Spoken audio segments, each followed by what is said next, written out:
Welcome to this session on physical modeling. We will in this video introduce and use a structured way for developing mathematical models that we can use for control design.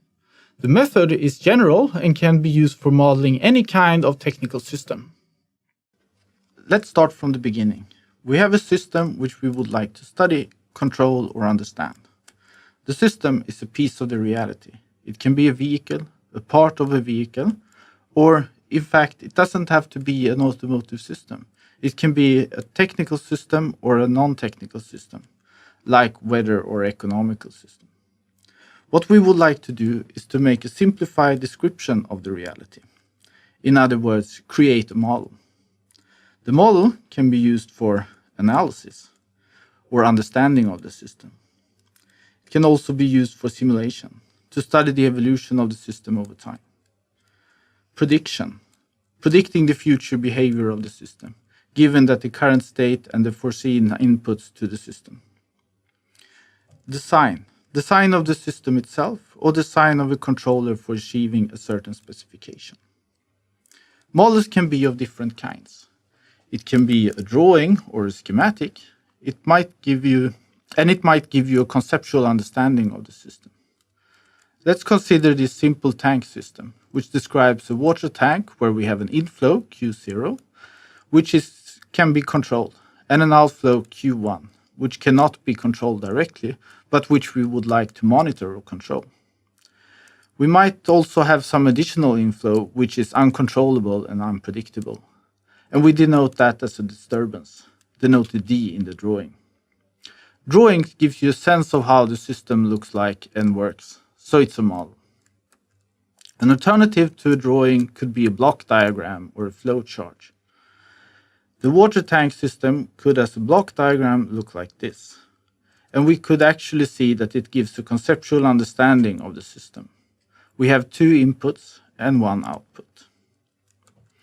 Another way to describe a system is to use mathematics. As math is a generic language, it gives you a precise understanding of the system.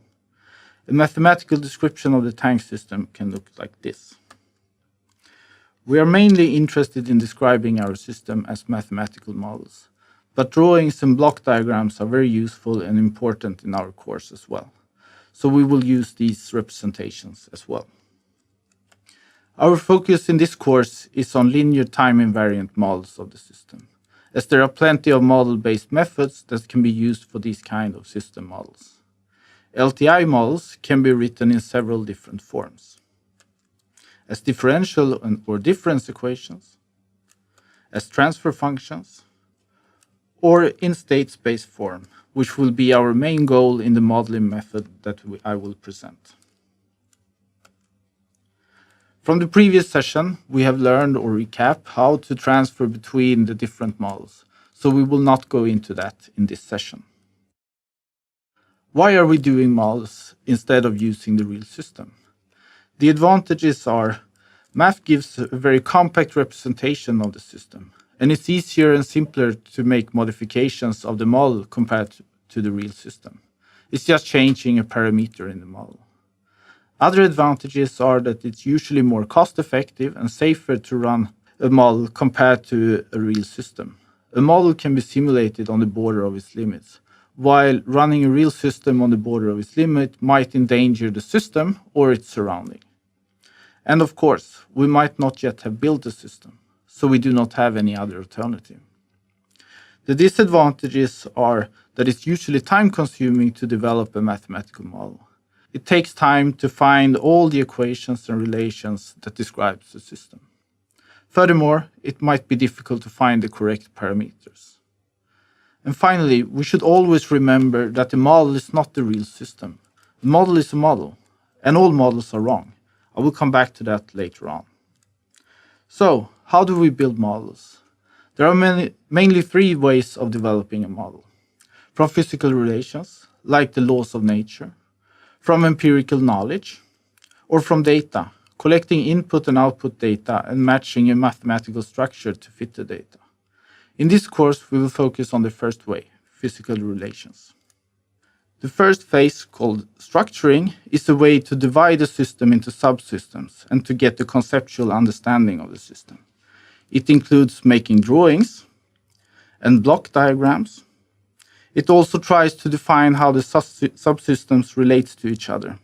What are the inputs and the outputs of the different subsystems?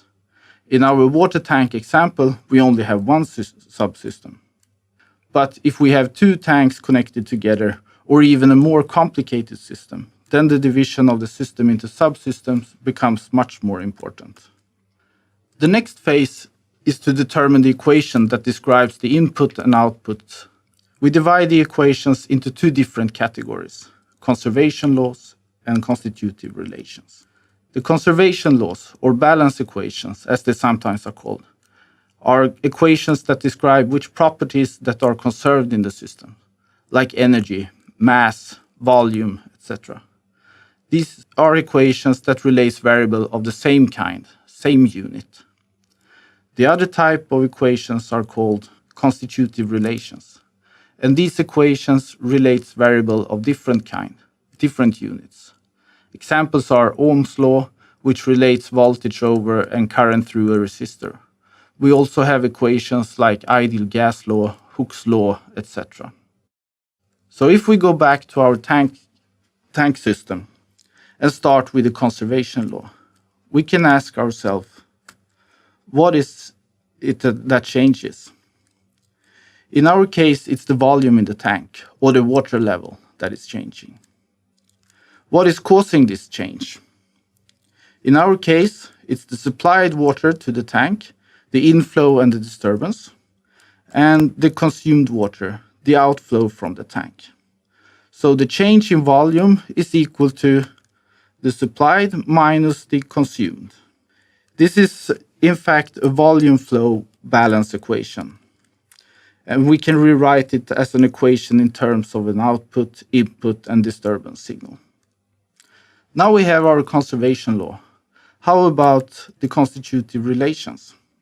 For the tank system, we have one equation relating the water volume and the water level via the area of the tank. And if we look in the literature, we can find that the outflow from the tank is determined by Bernoulli's equation. So now we have a number of equations, both differential and algebraic equations. The next phase is to sort the equations and to put them into a general state space form. The general state space form states that the derivative of the state variables should be a function of the state variable itself, the input signal, and the disturbances. The same goes for the output signal. The first step is to select state variables. We can look at what is changing or look for the time derivatives in the equations. And we have already noticed that the volume in the tank or the water level height is changing. So we can select one of those as our state variable. So let's choose the volume, V, as our state variable. It should be noted that this is not unique. So you could select water level as well, no problem. Let's start forming the state space model by taking the derivative of the state variable. The time derivative of the state variable is given in one of the equations above. So let's put that one into our model. We notice that the equation is not fulfilling our requirement of being a function of the states, the inputs, and the disturbance, as we have Q1 in our equation. Q1 is also given by the equations above. So let's put that one in. The equation is still not fulfilling our requirement, so we need to work a little bit more with it. The water level height is given by this equation. So let's put that one in. Now we see that the state derivative is a function of the state, the input, and the disturbance. So we can continue to the next state variable, or in this case, the output signal Q1. Q1 is given by Bernoulli's law, as previously mentioned. So we can use the equation directly. And this can be made a function of the state by putting the volume water level height equation in. We now have our model that is describing the dynamics of filling and emptying a water tank. We can, if we like, do a variable change or a name change. If we denote x as the volume, u as our input q0, and y as our output q1, the model can be rewritten as this. It's the same model, but with different notation. So, this is one way of doing physical modeling in a structured way. The methods can be used for many different kinds of systems, as we will see later on. Some remarks on verification and validation of models. So when we have developed a model and we will start using it for design, simulation, or analysis, it is important that we verify and validate our model. Verification is the process of determining that the model implementation is correct, for example, when we're using the model for simulation. And validation is the process of determining that the model is accurately representing the real system. So it's important to both verify the model implementation and validate our model against experimental data, if available. Some final notes. I mentioned earlier that all models are wrong. We make a lot of assumptions when we derive models, and we must therefore be aware of these assumptions. These assumptions determine the accuracy and validity of the model. In which region can we use the model? For example, if we go back to our tank system, we have made several assumptions. Assumptions like the water tank has infinite volume, the water level can increase to infinity, and also that we have perfect flows in our pipes. I will end this video with 2 quotes, which I believe everyone should remember when working with models. All models are wrong, but some are useful. We should always be aware of our assumptions and region of validity. And the next quote is, models and simulations can never replace observations and experiments, but they constitute an important and useful complement. Always try to validate your model and test your design on the real system. Thank you for watching. Now we will continue with some exercises, and then we will use the 3-phase methods in some examples.